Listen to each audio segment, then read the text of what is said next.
Bonjour, bonjour et bienvenue. Bienvenue, la salle est étrangement vide. Je pense qu'il y a le fait qu'il y ait les vacances, le fait qu'il y ait la pandémie, le fait que le culte soit diffusé ne favorise pas une assemblée physique pleine. Mais qu'importe, le Christ est annoncé et je m'en réjouis. C'est cette phrase qui m'a parcouru pendant toute cette semaine et avec laquelle je voudrais que nous vivions ce temps de culte. Qu'importe les circonstances, le Christ est annoncé. C'est cela qui fait ma joie. Et c'est cela qui fait sa joie aussi. Le fait que nous venions, soit derrière nos écrans, soit physiquement ici dans cette salle, pour écouter ce qu'il a à nous dire, pour que nous puissions à notre tour l'annoncer, fait sa joie. Quelle grâce de savoir que le Dieu créateur a plaisir à ce que des personnes prennent du temps pour soigner cette relation avec lui, pour l'écouter, pour le louer, pour méditer sa parole, lui chanter les louanges dont il est digne. Alors oui, pour annoncer Jésus, il faut l'avoir rencontré. Et le temps de culte, c'est un temps particulier où nous venons dans sa maison pour le rencontrer, pour l'écouter. Et avons-nous toujours soif de cette rencontre ? Est-ce que nous venons pas de temps en temps, machinalement, vivre un temps de culte ? Alors je vous invite à chanter « Comme une biche soupire après des courants d'eau ». Moi aussi, je soupire après toi. Crions à Dieu que nous aussi, nous avons soif de cette rencontre. Pouvez-vous lever ou rester assis pour chanter « Comme soupire une biche après des courants d'eau ».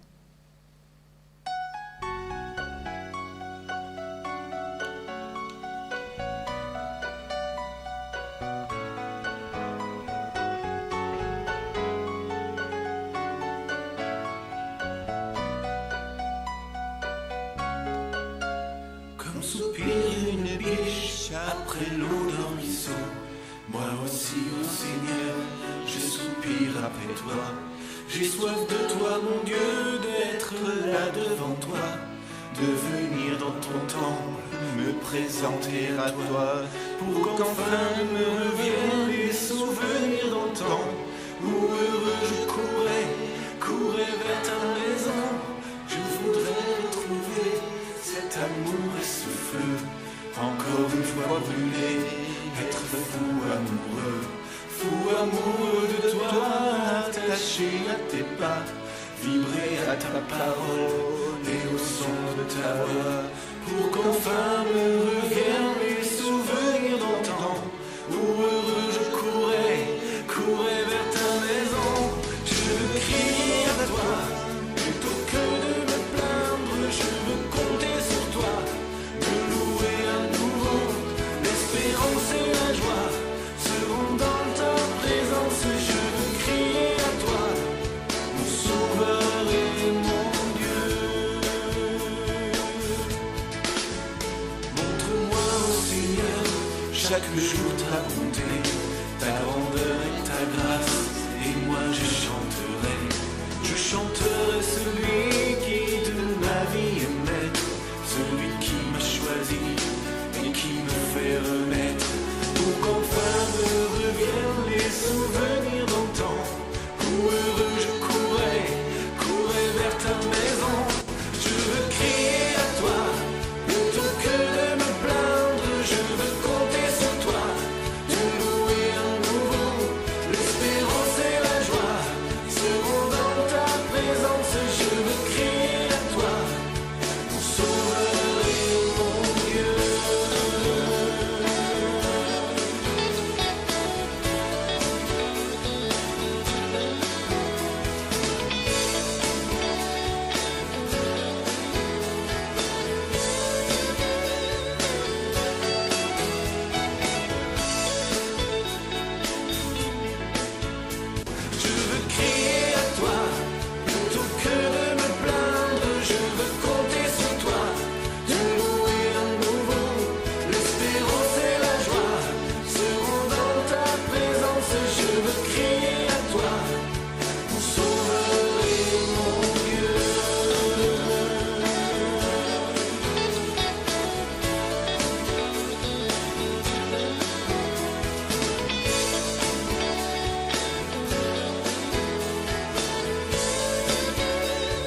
prier.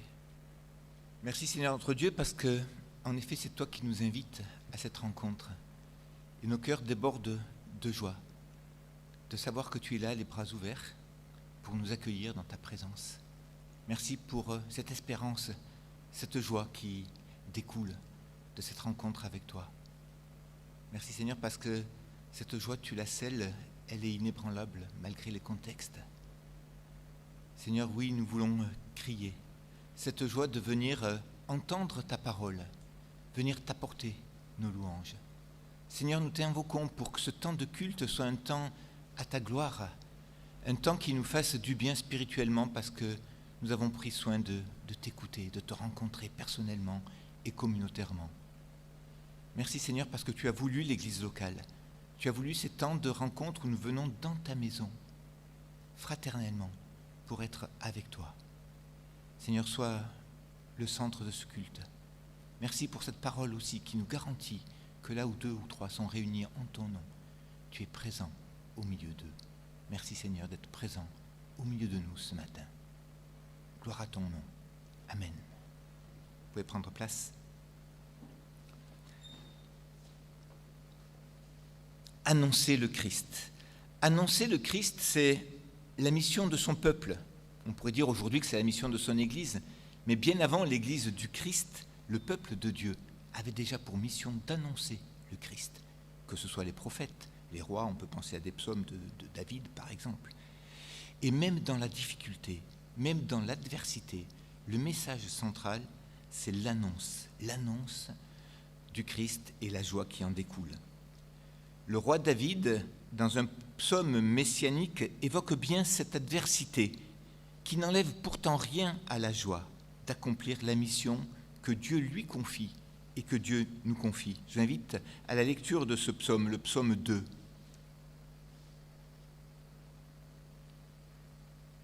Pourquoi les nations s'agitent-elles?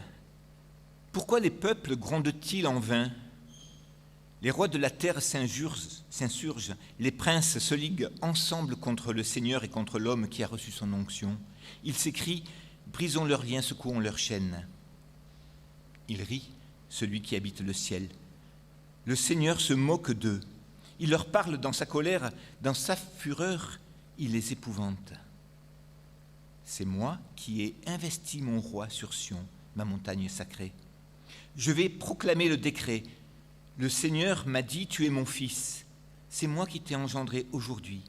Demande-moi et je te donnerai les nations comme patrimoine, comme propriété les extrémités de la terre.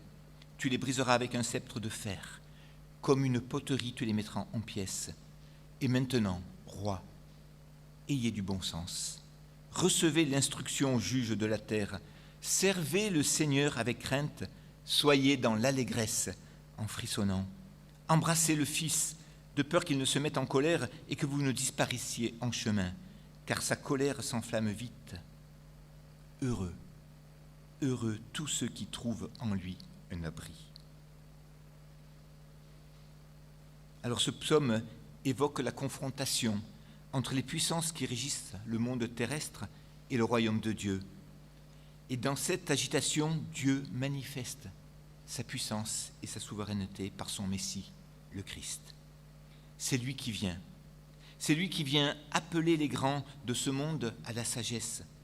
Il les invite à reconnaître sa majesté, à craindre le jugement qui pèse sur eux, mais il les appelle surtout à venir trouver en lui un abri, le bonheur et l'allégresse.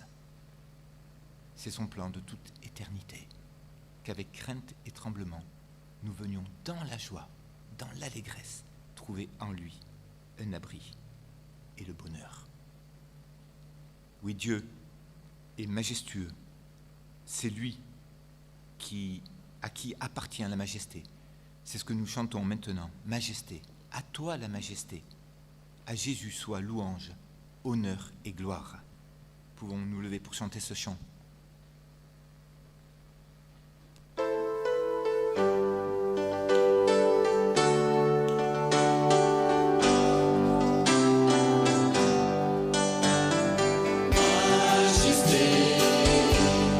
À lui la majesté, à Jésus.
à Jésus appartient la majesté, l'autorité, la puissance. Mais ce n'est pas par ces seuls attributs-là que Jésus s'est manifesté dans son incarnation. Le verset fil rouge de ce culte, qu'importe le Christ est annoncé et je m'en réjouis, je m'en réjouirai encore, signifie bien qu'importe les circonstances. Qu'importe les circonstances parce que annoncer Jésus, c'est la joie. Et dans le passage qui suit ce verset, l'apôtre Paul exhorte ses lecteurs à rester en toute humilité unis au Christ. Et il montre alors Jésus comme l'exemple parfait. Et Paul précise des attributs qui sont ceux de Jésus et qui paraissent à l'inverse de la majesté, qui réside dans l'humilité. Il dit cela, on trouve ça dans Philippiens au chapitre 2, les versets 7 à 11. Lui, en parlant de Jésus, lui qui, dès l'origine, était de condition divine, ne chercha pas à profiter de l'égalité avec Dieu, mais il s'est dépouillé lui-même. Il a pris la condition de serviteur. Il se rendit semblable aux hommes en tout point, et tout en lui montrait qu'il était bien un homme. Il s'abaissa lui-même, en devenant obéissant jusqu'à subir la mort. Oui, la mort sur la croix. C'est pourquoi Dieu l'a élevé à la plus haute place et lui a donné le nom qui est au-dessus de tout nom, pour qu'au nom de Jésus, tout être s'agenouille dans les cieux, sur la terre et jusque sous la terre, et que chacun déclare Jésus-Christ est Seigneur, à la gloire de Dieu le Père. Je propose un temps de louange autour de cette doxologie. Oui, Jésus est Seigneur. Et Jésus est aussi pour chacun de nous l'exemple parfait, le sauveur parfait. C'est ce que nous chantons maintenant à travers ce chant de Mad Marvan qui dit tout simplement « Jésus est ». J'aime bien ce titre. Dieu est, Jésus est, l'exemple parfait. Pouvons-nous nous lever pour ces chants ?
Ce que Jésus est, il nous appelle à le manifester par nos vies autour de lui. Alors annoncer le Christ passera toujours par le fait, bien évidemment, de proposer autour de nous la rencontre de Jésus à travers la lecture des évangiles, mais également, et je serais tenté de dire surtout, en faisant briller autour de nous la lumière qu'il met en nous. C'est pour cela que nous désirons lui ressembler, pour que nos amis et tous ceux que nous côtoyons puissent le voir à travers nous, te ressembler Jésus. C'est mon espoir suprême. C'est ce que nous chantons maintenant. Puis après quoi, je vous inviterai peut-être à un temps de prière libre, de ressembler Jésus.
Merci Seigneur, parce que ce qui peut paraître un rêve inaccessible, te ressembler, toi tu nous promets.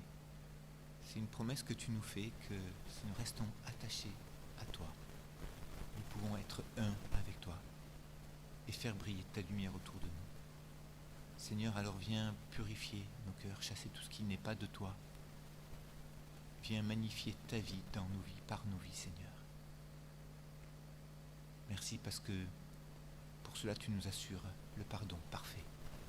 Tu nous assures que ton Père nous voit à travers toi, tel que nous voudrions être. Et merci parce que tu nous aides quotidiennement à l'être, Seigneur, pour ta gloire. Amen.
nous sommes tellement bien dans ta présence qu'alors de nos cœurs s'écrit que ton règne vienne. Et merci parce qu'il vient dès que tu es présent. Que ton règne vienne, Seigneur. Élève-toi, ô notre Dieu, dans nos vies. Élève-toi autour de nous. C'est ce que nous voulons te chanter aussi maintenant. Élève-toi, ô notre Dieu. Élève-toi.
Se moquerait-elle en disant mais où est donc leur Dieu?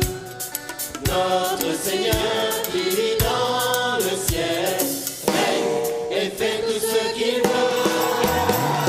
Élève-toi, ô notre Dieu, élève-toi, ô notre Dieu, que ton règne vienne sur la terre, que ton règne vienne parmi nous.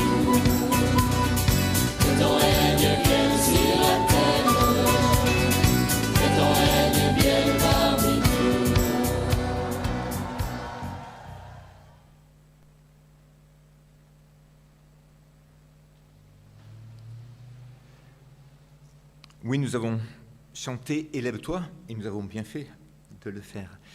Mais ce que nous savons, c'est que cette élévation est passée d'abord par l'humiliation, l'humilité, l'obéissance du Christ. Alors nous souhaitons en effet que Dieu soit élevé dans nos vies.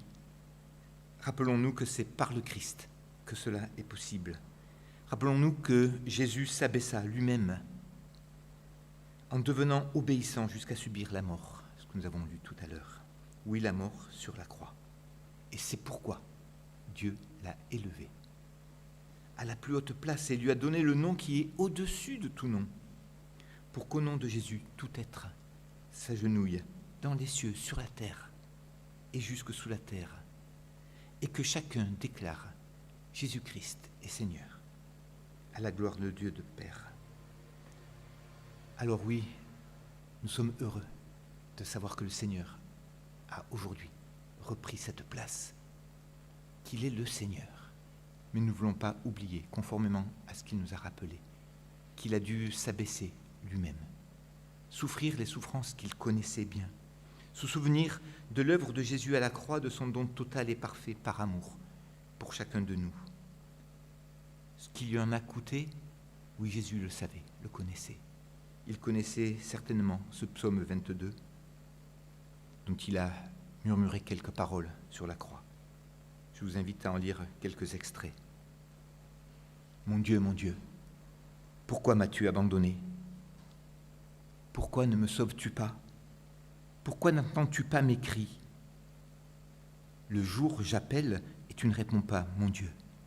La nuit, je ne trouve pas le repos. Pourtant, tu es le Saint, tu trônes, toi la louange d'Israël. Mais moi, je suis un ver, non plus un homme, injurié par les gens, rejeté par le peuple. Ne t'éloigne pas de moi quand la détresse est proche, quand personne ne vient à mon secours. Je me répands comme de l'eau, tous mes os se disloquent, mon cœur est comme de la cire, ils fond au milieu de mes entrailles. Ma force se dessèche comme l'argile, ma langue s'attache à mon palais. Tu me réduis à la poussière de la mort. Car des chiens m'entourent, une troupe mauvaise m'encercle, ils me lacèrent les bras et les jambes. Je peux compter tous mes os. Eux, ils m'observent, je suis offert en spectacle. Ils se partagent mes vêtements, ils tirent au sort ma tunique. Toi, Seigneur, ne t'éloigne pas. Toi qui es ma force, viens vite à mon secours.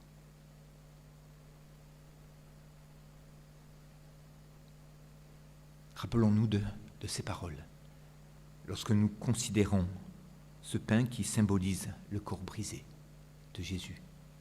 Rappelons-nous qu'il nous a demandé de partager ce pain en mémoire de son corps brisé pour nous. En effet, comme nous le rappelle l'évangéliste Luc, dans la nuit où il allait être livré, Jésus prit du pain et après avoir rendu grâce, après avoir remercié son Père, il brisa le pain et le distribua à ses disciples en disant « Prenez-en tous, car ceci est mon corps qui est brisé pour vous. »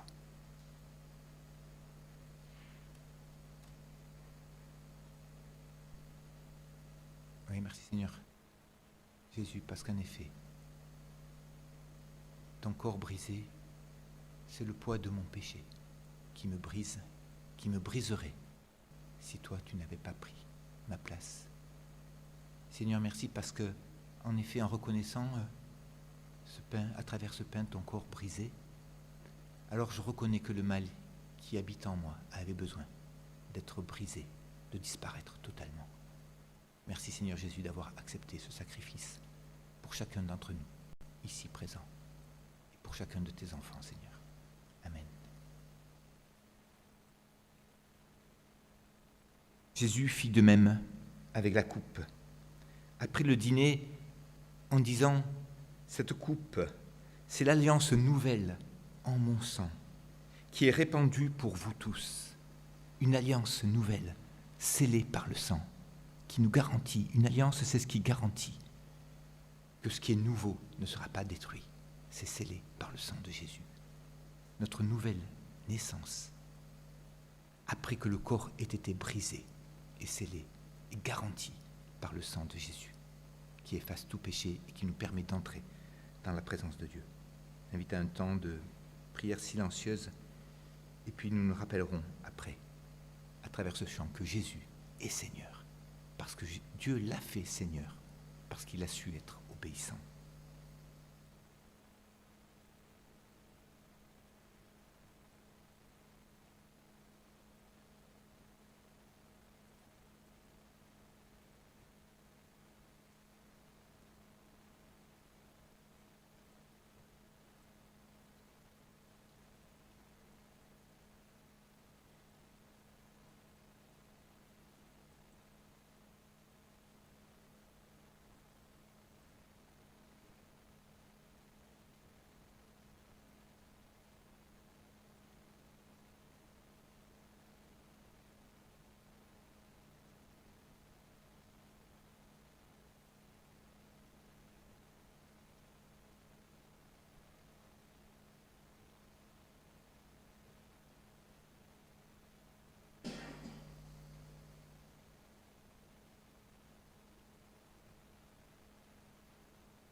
Chantons maintenant que Jésus-Christ est Seigneur.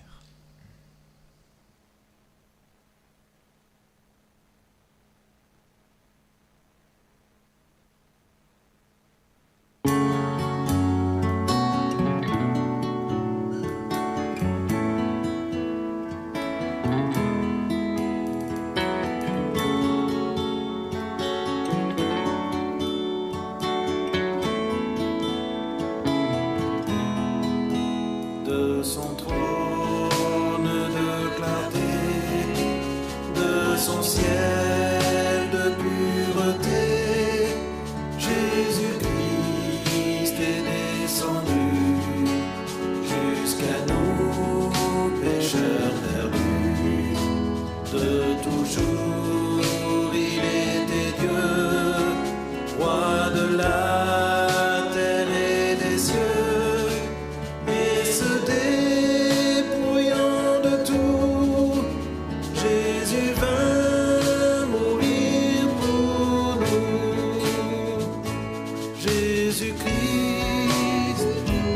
est Seigneur, il est sorti du tombeau, il est vainqueur. Tout genou fléchira, toute langue confessera que Jésus est Seigneur. Il était l'éternel roi, mais renonçant à ses droits, en simple homme, en serviteur, Jésus vint pour nous pécheurs.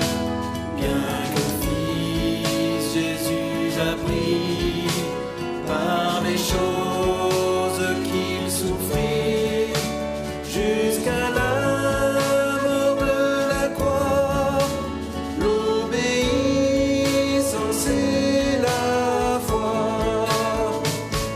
Jésus-Christ est Seigneur, il est sorti du tombeau, il est vainqueur. Tout genou fléchira, toute langue confessera que Jésus est Seigneur. Jésus s'est humilié, aussi Dieu l'a couronné, dans son ciel l'a fait asseoir, sur son trône en tout pouvoir, afin qu'au nom de Jésus, tout genou soit abattu, et que dans tout l'univers résonne un puissant concert. Jésus-Christ est Seigneur, il est sorti du tombeau, il est vainqueur. Tout genou fléchira, toute langue confessera que Jésus est Seigneur.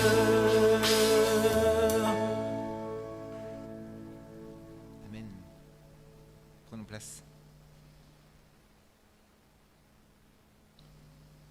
Je vous invite à un temps de message autour d'extraits de textes de la lettre de Paul aux Philippiens. J'ai choisi un extrait assez long qui va de la fin du chapitre 1 jusqu'au verset 15 du chapitre 2. L'épître aux Philippiens nous rejoint, je trouve, dans notre actualité. On l'appelle souvent, enfin moi j'aime bien l'appeler comme ça, l'ode à la joie, parce qu'en effet, il y a le fameux verset que l'on trouve en Philippiens 4.4, vous savez, le 4.4, ça aide bien à passer partout. Soyez toujours joyeux. Et derrière ce qui semble être un impératif, soyez, en fait, comme beaucoup d'impératifs dans la Bible, c'est à la fois un impératif et une promesse. C'est Jésus qui nous promet qu'avec lui, nous allons pouvoir être toujours joyeux. Et ça rejoint alors ce verset 18 du du premier chapitre de Philippiens, quand Paul dit « qu'importe ». Et en disant « qu'importe », il faisait déjà état à sa situation de prisonnier, ses persécutions, ses combats intérieurs aussi. Dans l'Église, il était critiqué parfois. Et ce qu'importe nous rejoint, je trouve, parce que nous vivons nous aussi des situations qui ne sont pas toujours simples. Et notre joie, c'est que le Christ soit annoncé. Notre joie, c'est celle que lui va nous donner pour que nous puissions l'annoncer. C'est lui qui la nourrit. Et l'épître aux Philippiens, je trouve, est merveilleuse pour ça, parce qu'elle ne cache rien de notre réalité, et elle nous appelle en permanence à revenir à celui qui est la source de la joie. Alors je vais vous proposer de visiter ce texte un petit peu comme on visite un musée, comme on se met devant un tableau, ou bien comme on va à un concert. C'est-à-dire une vue d'ensemble de ce texte. Vous savez, quand on voit un tableau, on se met d'abord un peu loin, et puis on voit quelque chose de loin, on voit quelques taches par ici, par là, et puis ensuite on s'approche, on découvre ça, et puis après on se recule à nouveau, on voit l'harmonie qu'il y a. C'est pareil pour la musique, je ne sais pas s'il y a des mélomanes parmi vous, mais souvent le premier mouvement introduit le thème de manière joyeuse et puis est répété. Ensuite, il y a souvent un second mouvement qui est plus lent, qui nous permet de méditer, de s'approprier un petit peu plus, ce que veut dire ce thème. Et puis ensuite, il y a toujours un troisième mouvement qui, lui, de nouveau est joyeux, qui nous exhorte à sortir du concert tout joyeux de ce que nous avons entendu. Alors le texte, Camille, si tu veux bien le mettre, voilà, je l'ai présenté un petit peu comme un tableau, il est long, ne cherchez pas à le lire, nous le lirons tout à l'heure et nous pourrons le lire. Nous n'allons pas non plus le détailler dans chacun des thèmes qu'il propose, parce qu'ils sont tellement riches qu'un seul message n'y suffirait pas. Mais la vue d'ensemble, la composition, la structure même de ce texte conduira notre méditation à l'essentiel, notre joie. Une joie en Christ basée sur le fait que Jésus soit annoncé, que son nom soit proclamé. Et ce texte nous invitera aussi à nous questionner plus précisément. Comment cela nous parle ?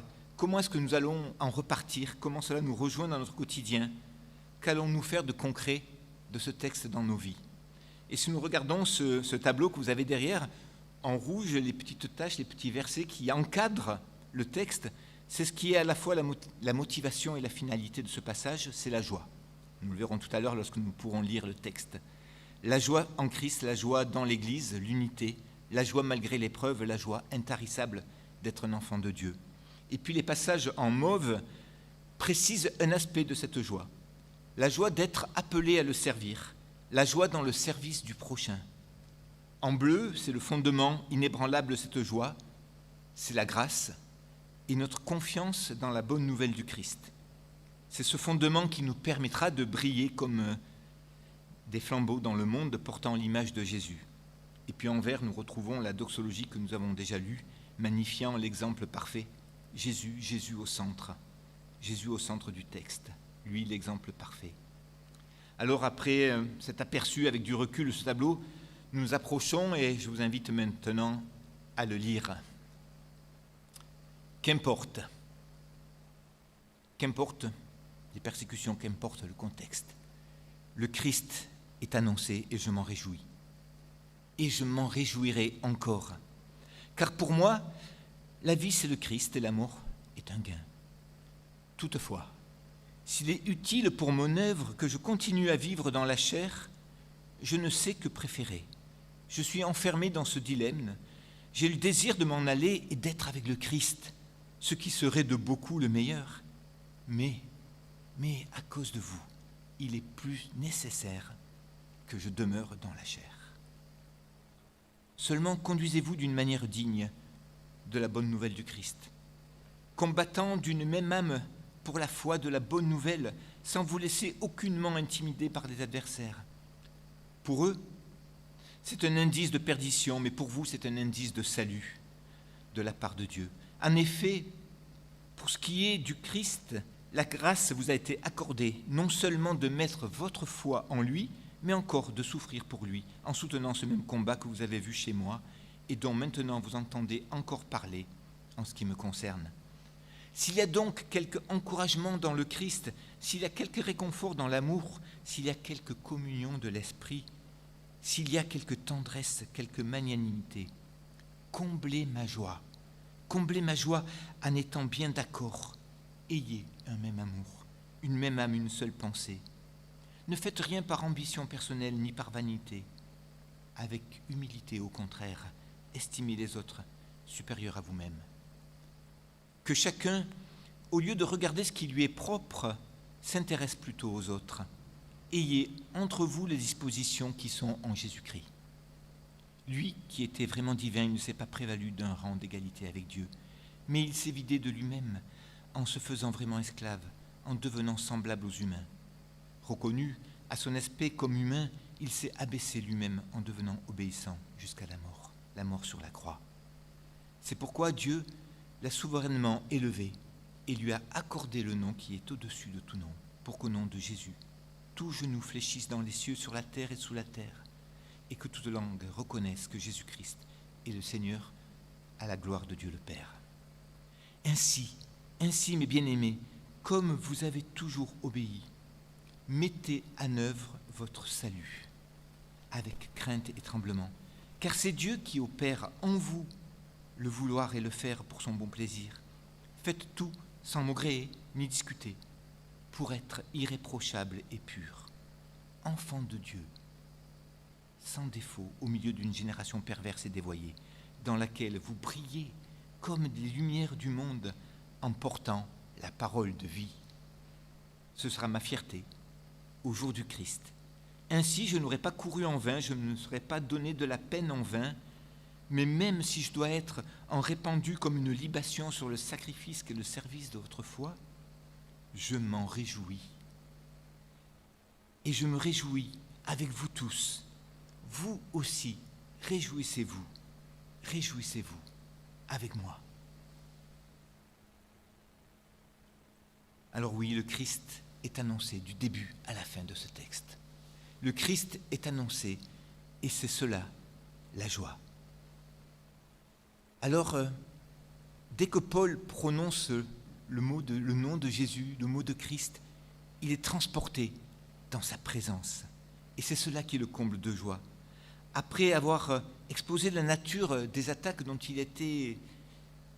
qu'il subissait, Paul revient à l'essentiel avec cette formule choc, qu'importe, le Christ est annoncé. Et oui, lorsque Paul annonce le Christ, il se l'annonce d'abord à lui-même, et cela le transporte dans la présence même de Dieu. Et dans cette présence naît alors cette tension, rejoindre le Christ, rester demeuré dans cette présence. Et Paul reconnaît que c'est là ce qu'il y aurait de meilleur. Je ne sais pas si vous, dans vos prières d'adoration, d'exaltation, par moments vous dites aussi au Seigneur, « Waouh, viens Seigneur maintenant, viens maintenant ». Et c'est légitime. La présence de Dieu, c'est de loin ce qu'il y a de meilleur. Et dans cette tension entre ces deux désirs, Paul regarde aussi à ce qui est nécessaire, c'est-à-dire à ce que Dieu attend de nous, ce qu'il est nécessaire pour lui, ce qu'il veut lui pour nous. Et ça devient alors la priorité. Ce qui est nécessaire à l'œuvre du Christ, ce que Jésus attend de Paul et de chacun de nous de cette journée. Et Paul n'hésite plus. À cause de vous, il est plus nécessaire que je demeure dans la chair. Ne nous trompons pas. En disant « la mort m'est un gain », Paul ne contredit pas la parole qui dit que la mort est le dernier ennemi qui sera vaincu. Mais lorsqu'il dit « la mort m'est un gain », il pense uniquement au fait de rejoindre celui qui est la vie. À travers cette expression, Paul, lorsqu'il est attiré, ce n'est pas par la mort, c'est par la présence de celui qui est la vie. Et alors on comprend. Il comprend que transporté dans cette présence, il regarde d'abord à ce qui est plus nécessaire. Ce qui est plus nécessaire, c'est que je demeure dans la chair pour vous. Parce que vivre le ministère est davantage nécessaire. C'était vrai pour Paul, et c'est vrai aussi pour notre exemple parfait, le Christ, Jésus. Lui aussi aurait préféré sans doute rester dans la présence de son Père s'il ne regardait qu'à son comment dirais-je, ce plaisir propre de la proximité, de cette unité parfaite qu'il avait avec son Père. N'aurait-il pas été plus confortable pour lui, plus agréable, de rester dans cette position divine, dans cette unité parfaite avec son Père, plutôt que de venir vivre pour nous son ministère terrestre? Alors en considérant cela, interrogeons-nous, nous, quel est le ministère de l'Église, c'est-à-dire l'Église en tant que communauté, et donc quel est le ministère de chacun de nous qui formons Église? La réponse, nous l'avons dans ce même texte. Le ministère de l'Église, c'est d'annoncer Jésus.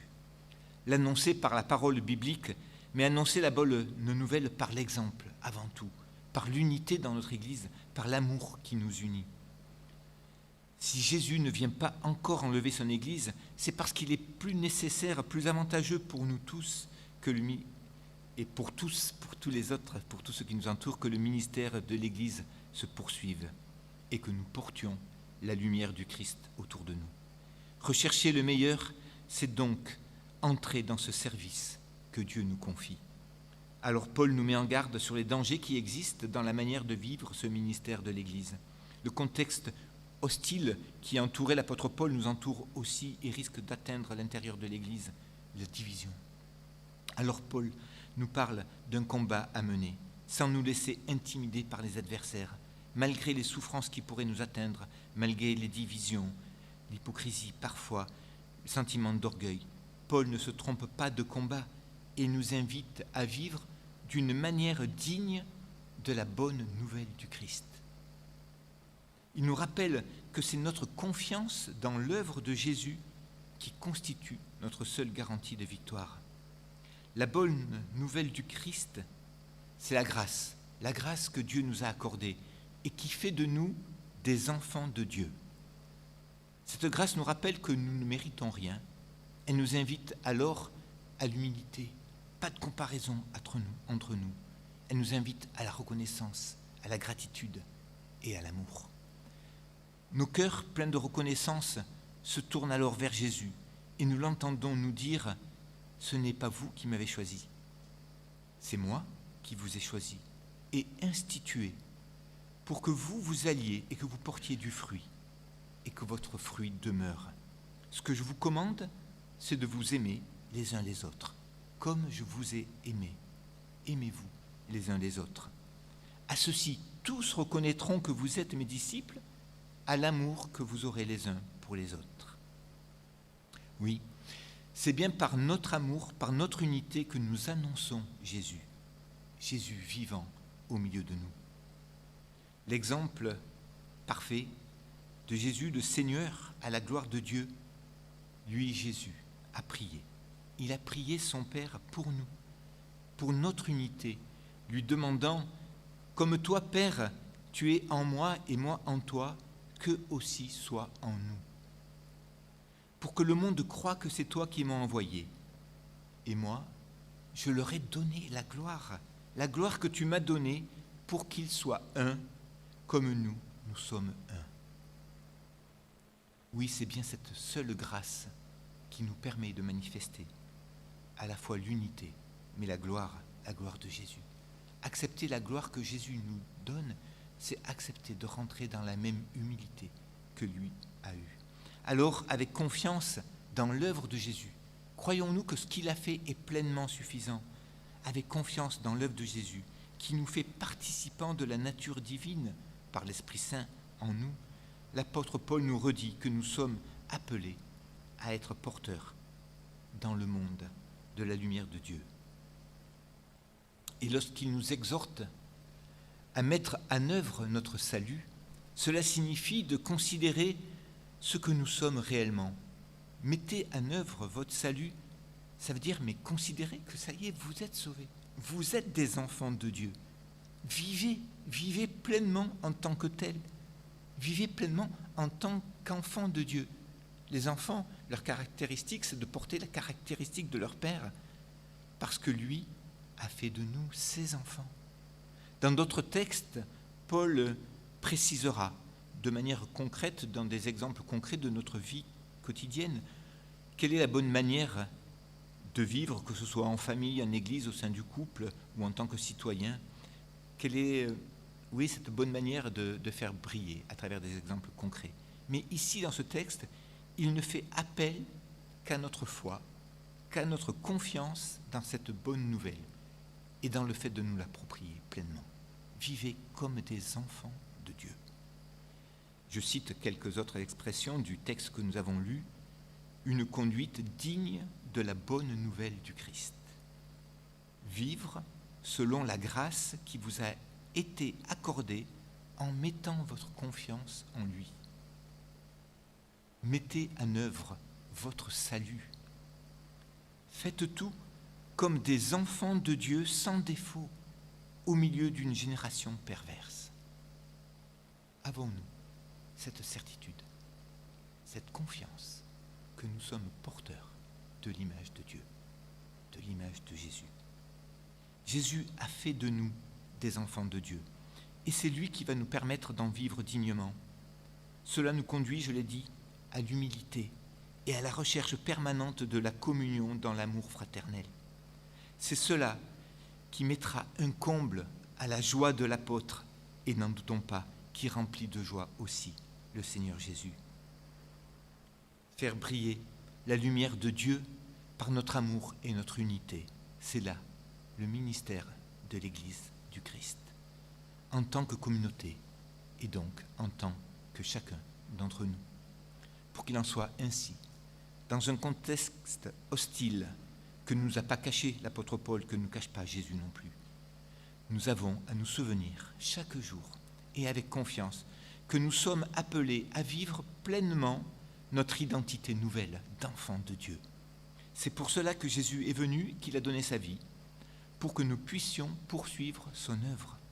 Lui, qui est la lumière venue dans le monde et qui éclaire tout homme, nous confie aujourd'hui de faire briller sa lumière dans le monde. Quelle joie! Quelle joie! Quelle joie de pouvoir ainsi, par nos vies entières, annoncer Jésus et porter la parole de vie. Qu'il en soit ainsi pour chacun de nous. Amen.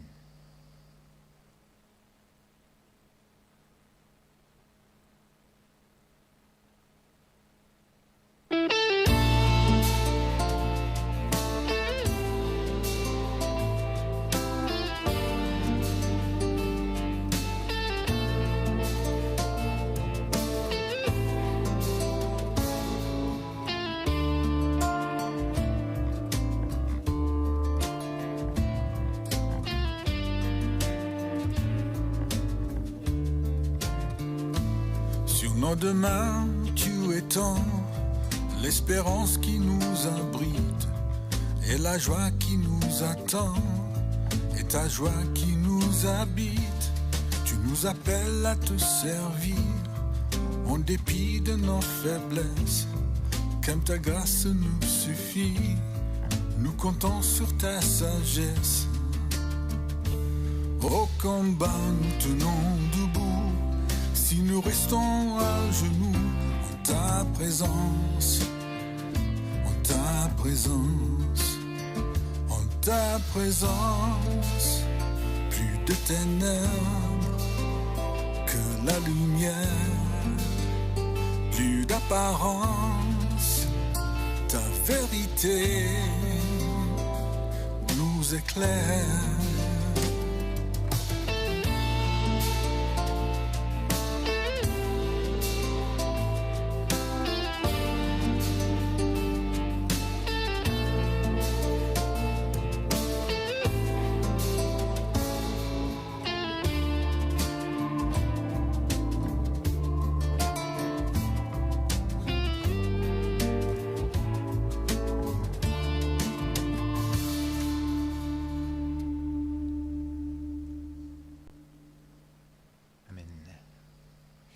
Il n'y a pas beaucoup d'annonces de la vie d'église, si ce n'est peut-être rappeler que les travaux presbytères continuent.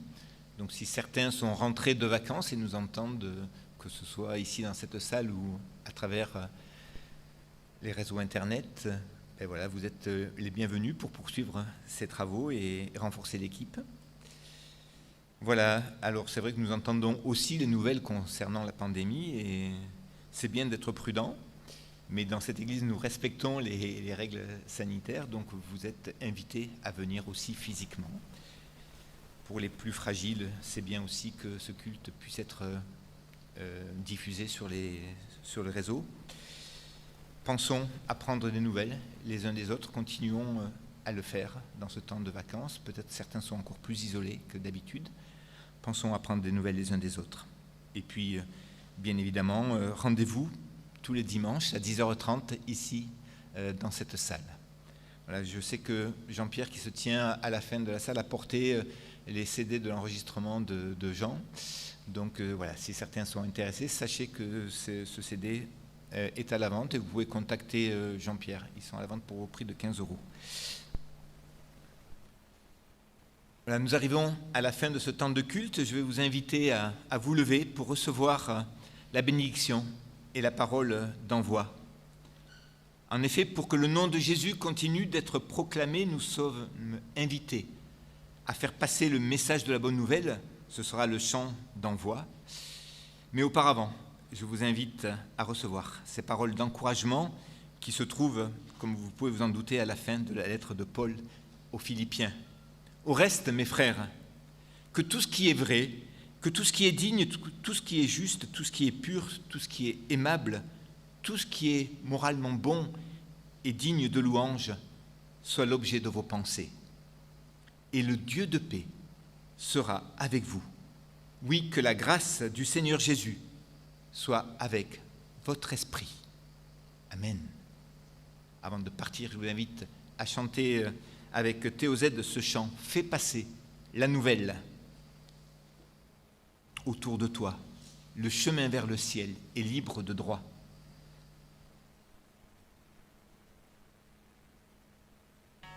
Fais passer la nouvelle autour de toi, le chemin vers le ciel est libre de droit.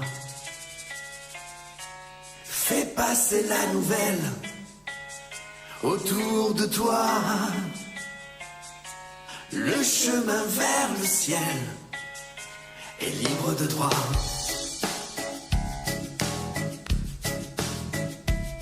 Je te laisse la paix, je te donne ma paix, non pas celle du monde, la vraie. Je te laisse en héritage un habit de fête, demande tu recevras, ta joie sera parfaite. Fais passer la nouvelle autour de toi, le chemin vers le ciel est libre de droit. Fais passer la nouvelle autour de toi, le chemin vers le ciel est libre de droit. Quand j'ai donné ma vie en rançon sur la croix, j'ai tout accompli, voilà pourquoi la mort a perdu le combat et depuis elle grimace mais n'a plus de pouvoir sur ta vie. Fais passer la nouvelle autour de toi, le chemin vers le ciel est libre de droit. Fais passer la nouvelle autour de toi, le chemin vers le ciel est libre de droit. Ce n'est pas un esprit de timidité, mon enfant, que je t'ai donné, mais un esprit de force, d'amour et de sagesse. Ne crains pas, je suis là et fort dans ta faiblesse. Fais passer la nouvelle autour de toi, le chemin vers le ciel est libre de droit. Fais passer la nouvelle autour de toi, le chemin vers le ciel est libre de droit. Fais passer la nouvelle autour de toi, le chemin vers le ciel est libre de droit. Fais passer la nouvelle autour de toi, le chemin vers le ciel est libre de droit. Fais passer la nouvelle autour de toi, le chemin vers le ciel est libre de droit. Fais passer c'est la nouvelle. Autour de toi, le chemin vers le ciel est libre de droit.